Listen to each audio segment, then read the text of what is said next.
There is a kingdom where Hey, and welcome to this week's coaching video for those of you who are going to be leading off-campus small groups through Dayspring's ministry. This video is designed to kind of assist you as you try and prepare to lead a small group in your home. So if you're going to be leading for the week that goes with the sermon preached on October the 27th, this video is for you. I'm glad you checked in, and hopefully it'll be helpful. You're going to need your handout that goes with your group discussion, the one that's put in the bulletin on Sunday mornings. Go ahead and grab that. You should have an advanced copy of that by now. Get that, grab something to write with. I'm going to walk you through all 10 points on this week's handout, give you some tips for each one, and hopefully that'll make it a little easier for you as you facilitate your small group this week. Look at your handout. Let's just dive right in.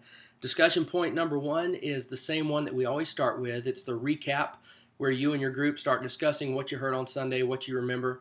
And there's a passage you can read that'll help maybe prompt everybody's memory to what they read, and then also get your notes out, use that. So in discussion point number one, you're just recapping what you heard Sunday. Of course, you're talking about the passage from John chapter 21, where Jesus and Simon Peter reunite there on the shoreline in Galilee after the resurrection, and Jesus basically extends to Simon Peter a second chance, a second opportunity, and really a second call to follow him. You're going to talk about that and what you heard from the sermon and what really stuck with everybody. So after you do that, then you'll move on to discussion point number two. Now, discussion point number two is interesting and can create a little bit of an awkward silence moment because it's asking everyone to remember a memory verse from a couple of weeks ago. So, you as a group leader, you need to refresh yourself on this one. It's 1 John chapter 2, verse 6, and that's the one that says, anyone who claims to live in him, speaking of Jesus, they must walk as Jesus did. So rememorize that verse. If you did memorize it, maybe you don't have to, but it's going to point everybody back to that. And what you might need to do on this is kind of get the ball rolling and say, hey, does anybody remember this verse from a couple of weeks ago? It started like this. And get it started, see if people can fill in the blank. If they can't, then just go ahead and have your Bible open to it and read it for everybody, okay? But the whole point of that verse is to remind us that we, as followers of Jesus, are to demonstrate what it looks like for somebody. We're supposed to demonstrate what Jesus looks like, basically. We're to live like he did. We're to walk as he walked. So you're reminding everybody of that truth because that really launches the rest of this lesson, okay? Now look at discussion point number 3, and you're going to see the tie-in here. Here it is. If we're truly going to live as Jesus did, then extending forgiveness will be a common part of our life, right? And that's an obvious thing when you really think about it. Jesus extended forgiveness all the time. I mean, it's what he did. So if we're going to live like Jesus, if we're really going to obey that verse, it says we need to live like Jesus did, then extending forgiveness is going to be a part of what we do. So that's really where that verse ties in with what you're going to be discussing from here on out, okay? And then you've got a follow-up question to get the conversations kind of going there in discussion point number 3. Now move on to discussion point. And by the way, on discussion point number 3, that question that you're asking, talk about why it's especially hard to give forgiveness. Notice that the word give is kind of emphasized there. It's italicized. Why is it so hard to give it? Receiving it, we don't really have a problem with that fundamentally, right? We like to be forgiven. Why is it especially hard to give it? So just let people talk about that for a while, okay? You're not really looking for a specific answer there that ties in with the rest. You're just giving people a chance to talk. Now, discussion point number 4. This is where you get into your Bible text for your small group. Matthew chapter 18, and it's going to be broken into a couple of different chunks here for you. Discussion point number 4, read Matthew 18, verses 21 through 23. This is the part where Simon Peter comes to Jesus and says, hey, if somebody offends us, how many times do we have to forgive them? 7? And basically the point here, and this is something you can kind of, bring out to the group if they don't already understand it. For Simon Peter to say the number 7, that was kind of a big number.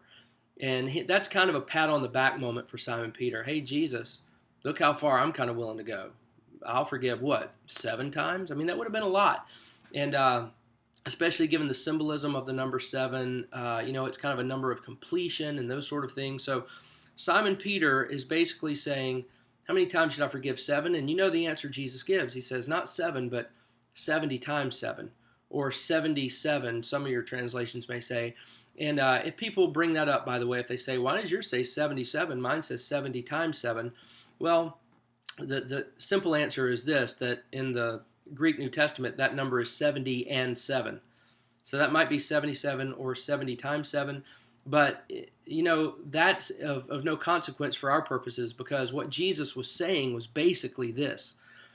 You're to extend forgiveness a whole lot. I mean, a lot of forgiveness.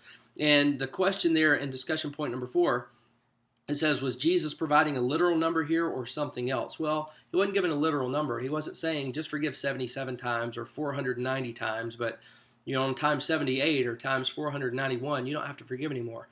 His point really was this, because that's what your discussion point asked. What do you think he meant? Here's really the answer to that question. Basically, he meant you need to, here's how many times you need to forgive. At least one more time. I mean, that's what Jesus is getting at. Simon Peter says 7 times, and Jesus basically says, no, more than that. At least one more time. Now, on the heels of that, Jesus gives a parable. That's your discussion point number 5. Look at your handout. It says, now read Matthew 18, verses 23 through 35. Now, a pointer here. You're reading a parable. And a parable is not intended to stand on all fours, which means you just don't need to overanalyze this thing, okay? Don't analyze the thing to death. A parable is a simple story with a simple point. And chances are you're going to have some group members who are going to kind of start dissecting this and going, no, wait, what? That right there, what does that mean? Or what does that mean? Here's what I would recommend that you do on this point. Just read it. Just read the parable on discussion point number 5, and then go straight into discussion point number 6, all right? Because you'll notice discussion point number 6 is going to keep the train on the tracks. Now, check this out. Discussion point number 6, this is kind of fun. It gives you a little bit of a mathematical equation to work out based on the parable that you just read, because in the parable, there's going to be a guy who owes a good bit of money. This one kind of helps you work out as a group exactly how much money are we talking about. And I'm not going to give you the answer on this video, because I want you and your group to try and work this one out together, okay, and see if you guys can come up with an answer. But it gives you kind of some numbers to start working with on discussion point number 6, all right? So after you've kind of done the math there, look at the end of discussion point number 6. It says, so how many days or years would it have taken this guy in the parable to pay off the debt? All right, so you're going to kind of come up with how long this would have taken. Now, that moves you straight into discussion point number 7. So as you've seen so far, kind of the flow here, discussion point number 5, just read the text, just read the parable, roll right into discussion point number 6, which helps you, kind of work out some of the modern day, numbers, if this was a modern day parable. And then you roll right into number 7, which says this: based on Jesus's parable, fill in this statement, fill in this blank. The servant owed a debt that was blank for him to pay. The servant owed a debt that was blank for him to pay. And really the answer you're fishing for here is impossible. This servant owed a debt that was impossible to pay. And that's kind of the point here. This is really the point of the parable, okay? For all the side ways that people might kind of chase this or that with the parable, here's the point.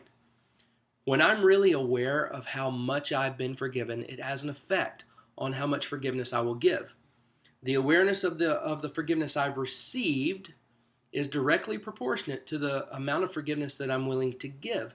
So for a guy like Peter who says, Jesus, how much should I forgive? 7 times?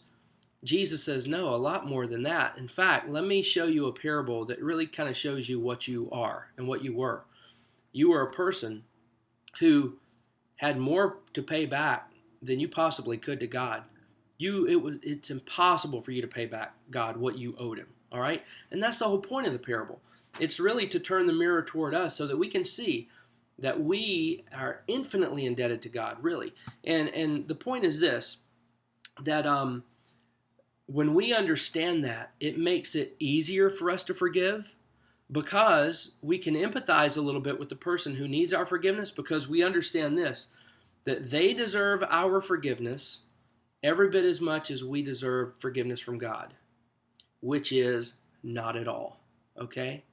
So when we recognize that they don't deserve our forgiveness, that's why it's so hard for us to forgive sometimes anyway. They don't deserve our forgiveness. But when we realize, you know what? I didn't deserve it from God either. When we live with that awareness and that realization, now all of a sudden we find the ability to forgive, the ability that God gives us to forgive. So that's the whole point of this parable, that the forgiveness that we receive should affect the forgiveness that we give. All right, and that's kind of where you're trying to lead everybody. So I would even write that down, that all those things that I just stated to you, I would write those down and bring those up. Now that brings you to discussion point number 8, which basically says what I just said to you. The Bible makes it clear that the forgiveness you receive should affect the forgiveness that you give. And then it says, notice this theme in these following verses. So you've got 3 verses there that really reiterate what I just said to you, which is that the forgiveness we receive should affect the forgiveness that we give. So in discussion point number 8, you've got 3 verses. Just read them, okay? You don't have to read them and comment on them or teach on them. Just read them back to back to back. Assign 3 people to read them back to back to back, because all you're doing is showing them that the Bible really does teach this, that the forgiveness that we receive and the awareness of the forgiveness that we receive affects the amount of forgiveness that we're willing to give. All right? So those 3 verses reiterate that. Discussion point number 8 is just for reading, because discussion point number 9, these are the verses that you will now read and discuss. And here's what's interesting about these 3 verses that you're going to read and discuss on discussion point number 9. They may not necessarily be quote-unquote forgiveness verses, but you're going to instruct your group to read them and to listen to them through the lens of forgiving people. So read these verses and think about these verses in light of forgiving people. So look at those 3 verses. You've got a Philippians 1, a 1 Peter 1, and a Romans 1. And really what you're doing is you're saying, okay, let's listen to these verses. For example, the first verse that talks about taking a posture of humility. How does that apply to forgiving? That second verse that talks about not thinking too highly of ourselves. Okay, not thinking too highly of myself. How does that come into play when it comes to offering forgiveness? All right, so just have them read one at a time and then discuss them in light of forgiveness and how they apply. All right, so that's what discussion point number 9 is all about. That's really where it's going to kind of, you're going to start connecting all the dots of what you heard on Sunday, what you just read from Matthew chapter 18. All these things should start coming together. You should start learning some lessons, and some light bulbs ought to start coming on, which brings you to the final point, number 10. It says, in one statement, share what you've learned. Just go around the circle. Let everybody make a statement. Hey, in light of what we've talked about tonight, and in light of what we heard Sunday, I guess here's what I'm learning. Here's what I'm hearing. And just let everybody kind of voice that and speak it out loud, all right? And that's pretty much your small group time. If you want to, you can certainly finish by memorizing your memory verse together. And speaking of memorizing the verse together, that discussion point number 2 where you're saying, hey, does anybody remember our verse from 2 weeks ago? That's a good point and a good time to re-emphasize the need to memorize these verses that are put in front of you every week. All right, so hopefully this video helped you to kind of understand where the handout's leading and where the handout's trying to get you. I hope that your small group has great dialogue. I hope beyond that, I hope that a barrier is broken in somebody's heart that needs to forgive somebody. And I hope that somebody who needs to offer forgiveness will realize that this is part of walking as Jesus walked, because he extended a lot of forgiveness, right? All right, well, have a great small group, and we'll see you Sunday.